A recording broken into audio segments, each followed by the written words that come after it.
He is chairman of the House Veterans Affairs Committee. Where do we stand on this, Congressman?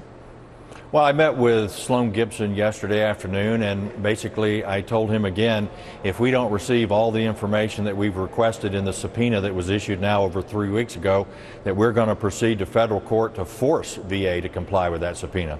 All right. Now, in the meantime, you still have these wait times, you still have these problems, and I'm all for getting to the bottom of the scandal, but I guess I'm more to getting to the bottom of helping these guys out right now. How can we crunch down their wait times and make sure someone's looking after them?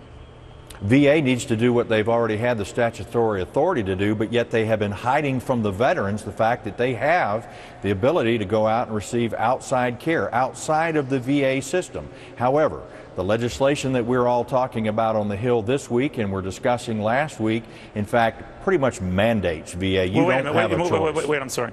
So soldiers, veterans now, if they go to a VA facility where there's a long wait time, someone can give them a slip of paper or a voucher, whatever you want to call it, go to a private hospital or nearby hospital and get the care there, because that's news to a lot of these guys.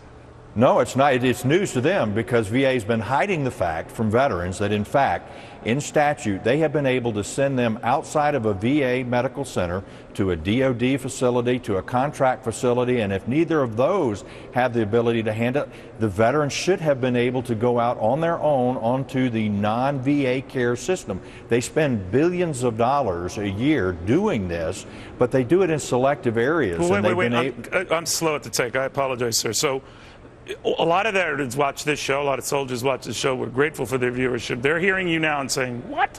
I mean, I can avoid this whole nonsense because I have rights to go to another hospital if this one is telling me I'm going to have to wait till like 2020 for care? Absolutely. I mean, you know, you go to Phoenix in particular, and it was interesting because the former director of that facility was bemoaning the fact that they had spent $8 million in care outside of their facility. In fact, they should have been saying we provided $8 million of care to the veterans. It wasn't a hit to their budget. Yeah. You know, Congressman, I'm not the sharpest tool in the shed, but here's what I see as an inherent problem. The inability of leaders there to fire people. And I'm not up for firing people, but I am for firing incompetent people or people who make our veterans wait. So if a new VA head comes in, and we're told that not a lot of people are signing up for this job because they think it's a suicide mission and they won't be able to do anything or have the power to do anything, why is it that we can't enact right now, either via executive order to expedite this, or something that would tell the new head coming in, you can fire people who are treating our veterans poorly or forcing them to wait? On the spot.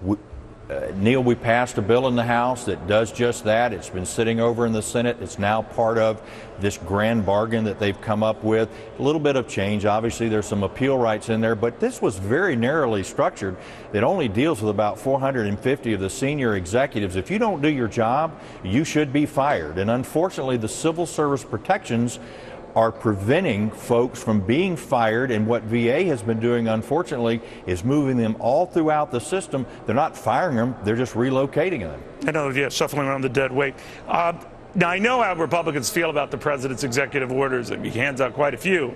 Democrats didn't like it when George Bush was handing out a lot of executive orders. But do I understand you to say that if this president were to issue an executive order about pronto care, to your point, and about firing dead weight, to your second point, you would sign on to that? Oh, absolutely. But I promise you, this president will not give the authority for anybody to fire somebody that the unions don't approve.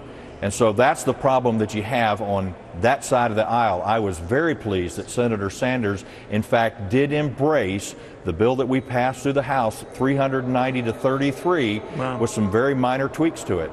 We'll watch closely. Sir, it's a pleasure. Thank you very much. Thank you, Neil. Meanwhile, Senate Democrats